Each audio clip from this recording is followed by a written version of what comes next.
be more bearable.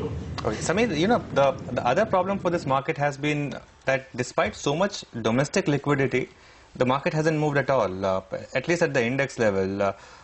Do you see that changing in, you know, maybe 2016? You know, this year people say that FIs have given up, you know, why they are not coming into India. Actually, they've invested, what, some 3 billion or something like that, which used to be around 15, 20 billion before. But this year, the net that redemptions that they would have done from emerging markets would be the order of 50, 60 billion. Yep.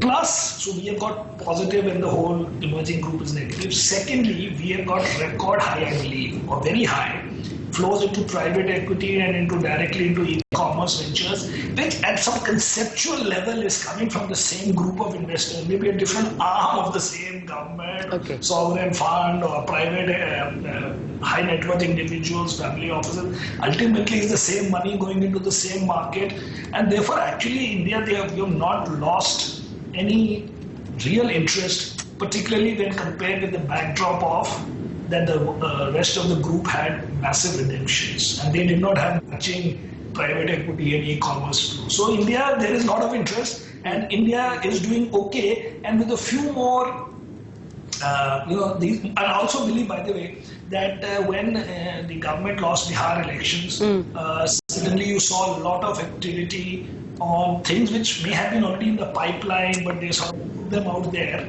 And now that the GST is basically gone, which, by the way, if you had heard my interview, which you know, on your channel or whatever, on your program, it was anyway not going to be happening this year. He had sort of already agreed that even if it was to be passed in this parliament, the earliest would have happened would have been October, which also I think is unlikely. It would have anyway happened in April 2017. Now, since nobody understands my questions or the answers, and suddenly the GST is delayed, its end implementation, I don't think, is still delayed. But even if it is out of the way, is it not logical to believe that between now and Feb, when the budget is, or in the budget, you shall be throwing out every day more and more things that are in the government's control? It is sort of too obvious according to me, but let's see.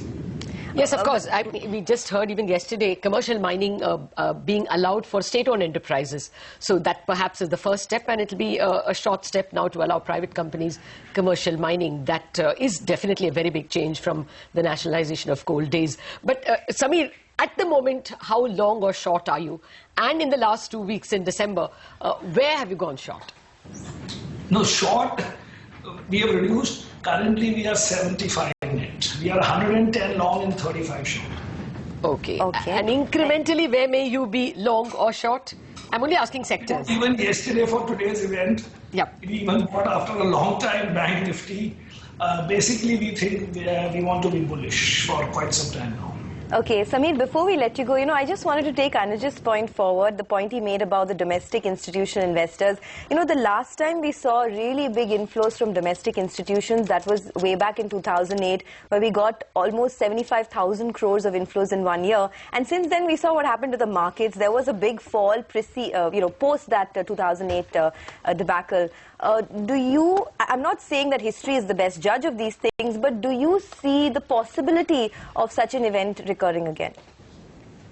First of all, last time, it's not that the market fell because the poor Indian guys want money in the fund. It happened for independent reasons. But the difference is that here also we have not come early into the game because the market has broadly in rupee terms been quite okay. But this year they are down on average maybe 2-3% because the market in rupee terms is down 5%, and if they've averaged through the year they are down 2%, so big deal. This is a patience game in that sense. But to think that the market will fall 30-40%, or actually that time it fell 50%, would mean a global crisis.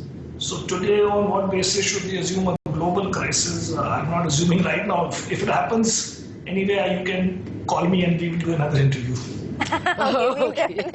We'll definitely do that. You'll always be there whether global crisis or not. Global crisis, I hope it never happens again in my next whatever 20 years that I'm going to do this.